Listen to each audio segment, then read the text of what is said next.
La principal razón por la que las personas no son felices es porque se complacen insanamente en sus sufrimientos, dijo el maestro, y contó cómo, viajando él cierta noche en la litera superior de un vagón de ferrocarril, le era imposible conciliar el sueño porque en la litera inferior había una mujer que no dejaba de gemir.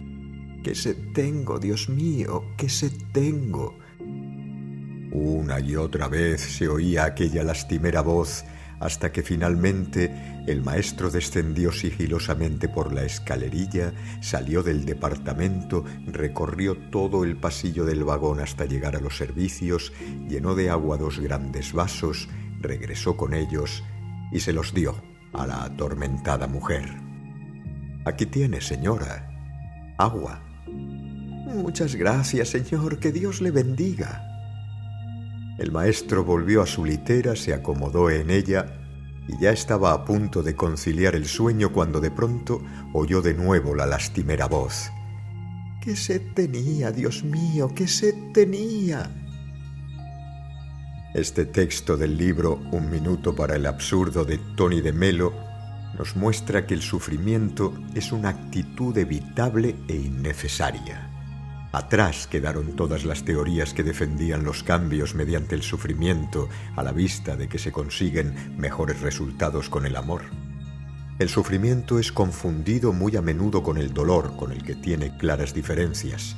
El dolor, según el diccionario, sensación molesta experimentada por una parte u órgano del cuerpo transmitida al cerebro por terminaciones nerviosas sensitivas, es sentible, entre comillas. Se nota inequívocamente, afecta directamente al cuerpo y además es producto de una marca o señal que hace apreciar el origen del mismo. El dolor es físico, es irrespetuoso con las personas y afecta a todos, sea cual sea su nivel evolutivo o intelectual. El sufrimiento se refiere a otra cosa, según el diccionario, sentir un daño moral. El sufrimiento es evitable porque no tiene entidad por sí mismo, sino que es totalmente mental.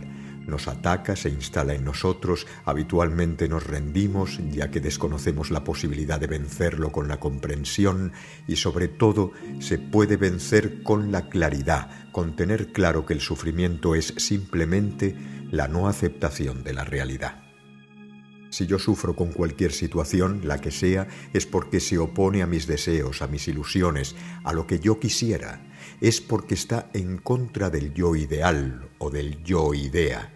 Es porque no quiero admitir y reconocer que eso, lo que sea, es a mi pesar y en mi contra. Considero que sufrir por una situación es el precio de no haber luchado antes por ella. Sé que durante un tiempo no podremos evitarlo, por lo menos hasta que conozcamos íntimamente su inexistencia, y sé que mientras tengamos alguna cosa que sufrir, en ese caso, sufrámosla con alegría, ya que eso es posible. Entender el sufrimiento es acabar con él. Hemos conseguido que sufrir sea la más fácil de las actividades humanas y ser feliz la más difícil. Curioso y triste. La vida por sí no es problemática ni sufrida. La vida carece de adjetivos hasta que se los colocamos. El sufrimiento no está en la vida, no está en la realidad, está en ti. El sufrimiento solo vive en una muy pequeña parcela del yo confuso. El sufrimiento es una obra de la mente. Veamos un ejemplo. Imagina cómo te sientes cuando alguien te insulta. ¿Por qué sufres? El insulto no es más que una palabra que se la lleva el viento. No se puede tocar, no puede hacer marca, no existe.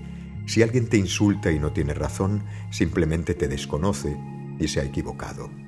¿Qué cambia de ti si una persona que te desconoce se equivoca al emitir un juicio?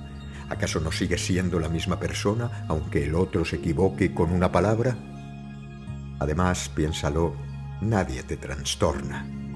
Te trastornas tú a ti mismo. Sería una lástima que dejáramos en poder de los demás la capacidad de hacernos felices, de hacernos sufrir, de permitirnos tener o no esperanza. Tony de Melo entendía perfectamente todo esto. Me permito citaros textualmente párrafos completos. Todos llevamos dentro de la cabeza un modelo de la realidad que nos ha sido inoculado por la tradición, la formación, la costumbre y los prejuicios. Cuando los sucesos de la vida y la conducta de las personas que están a nuestro alrededor son como el modelo, permanecemos tranquilos y nos parece que todo marcha bien, pero cuando no son como el modelo, nos alborotamos por dentro. El tal modelo, para colmo, es accidental y arbitrario. Cae en la cuenta de eso y nada volverá a trastornarte. El trastorno personal, mi sufrimiento, no viene de la realidad objetiva fuera de mí, sino del precondicionamiento dentro de mí. Quita el condicionamiento y el trastorno desaparece. Mi manera de ver y de pensar, mis juicios y mis principios, aun mis gustos y mis preferencias, son el resultado del largo proceso de vivir en el complejo familia, colegio, iglesia, sociedad, que ha moldeado mi mente y ha decretado cómo debo reaccionar espontáneamente, entre comillas, ante hechos y situaciones. Reconocer que mis sufrimientos vienen de mí mismo es el primer paso para remediarlos. Hay algo que te hace sufrir a ti y sin embargo le hace sufrir a otra persona. Eso quiere decir que la causa del sufrimiento no está en la realidad objetiva, sino en tu manera de percibirla. El modelo que llevas dentro de tu cabeza es distinto del que lleva otro en la suya, y así fue como el mismo incidente a ti te afectó y a él no. Si alguien te está molestando, fastidiando, sacando de quicio, piensa. ¿Cuándo le has dado permiso para que te moleste, te fastidie o te saque de quicio? ¿Con qué le has dado poder sobre tu vida?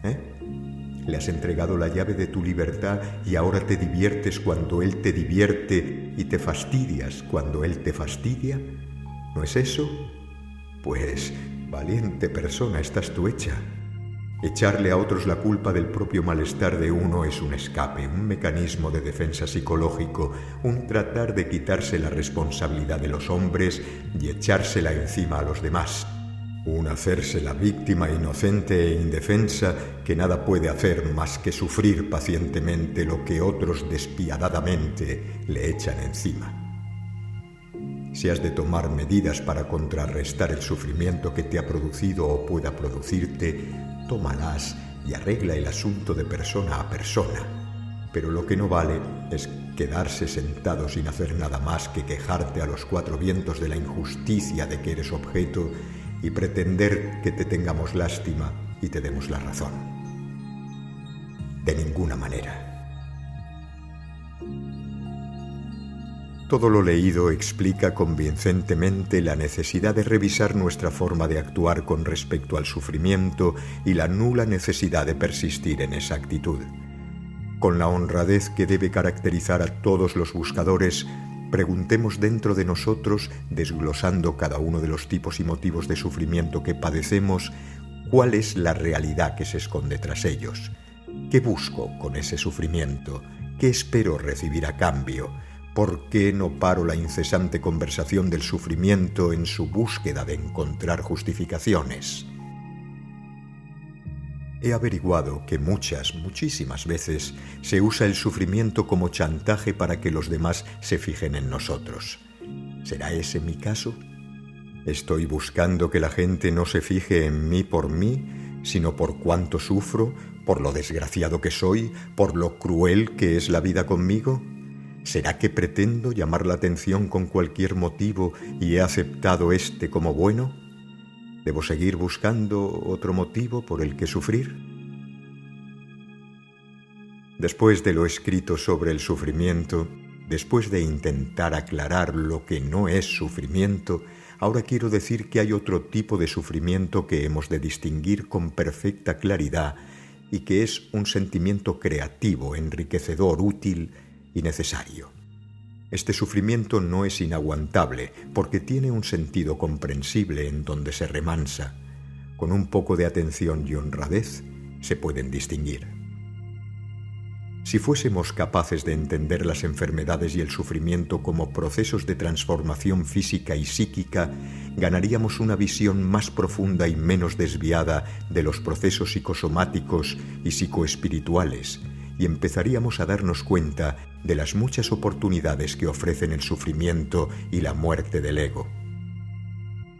Para las culturas tradicionales, la enfermedad, el sufrimiento y la muerte son manifestaciones de la sabiduría inherente del cuerpo, a la que basta con rendirnos para alcanzar áreas de percepción capaces de revelar el verdadero fundamento de nuestra existencia terrenal. Este sufrimiento se podría considerar como la puerta que permite el acceso a otro plano. Por eso, es un asunto delicado consolar a los demás, sobre todo si no nos lo solicitan, porque se puede estar eliminando la oportunidad de descubrimiento y aprendizaje que les aporta. El resistirse a la vida en su irse abriendo al devenir origina un gran sufrimiento. Cuanto más cerca está el hombre del grado de evolución que le permitiría percibir la voluntad del ser con mayúsculas, más le atormenta la negativa de su yo egoísta, que no quiere ceder el sitio, ni obedecer, ni abandonarlo todo al ser. Y es aún más desdichado si, al no comprender el sentido de los repetidos asaltos del ser, se cree obligado a soportar valerosamente esa tensión. De esa forma, no se da cuenta de que su actitud heroica y apasionada es justamente lo que engendra su sufrimiento. No hay palabras que separen los dos estados de sufrimiento. Solamente el sentido afinado sabe distinguirlos. Hay pequeños y sutiles matices. En el primer caso sabemos, aunque no queramos reconocerlo, que es más una cabezonada o una rabieta lo que nos hace seguir sufriendo. En el segundo caso no hay motivo, nada que pueda ser el nacimiento del sufrimiento. En el primer caso no hay un resultado, nada que justifique haberlo pasado. En el segundo caso, aunque no se vea inmediatamente lo que ha pasado en el interior mientras estaba sufriendo, hay una seguridad absoluta en que se han estado colocando cosas en su lugar, en que se tenía que estar aquí y ahora, pendiente del sufrimiento, observando qué células se estremecían, qué pensamientos caducos se morían, sintiendo cómo se estaba realizando la puesta a punto, sabiendo con una certeza que vencía las dudas que algo o alguien cuidaba con exquisito mimo el proceso y que la sabiduría del cuerpo reclamaba esa parada en la actividad cotidiana para expresarse, para resolver asuntos aplazados e inaugurar una nueva etapa. En el primer caso siempre hay arrepentimiento. En el segundo caso siempre hay paz. Te dejo con tus reflexiones.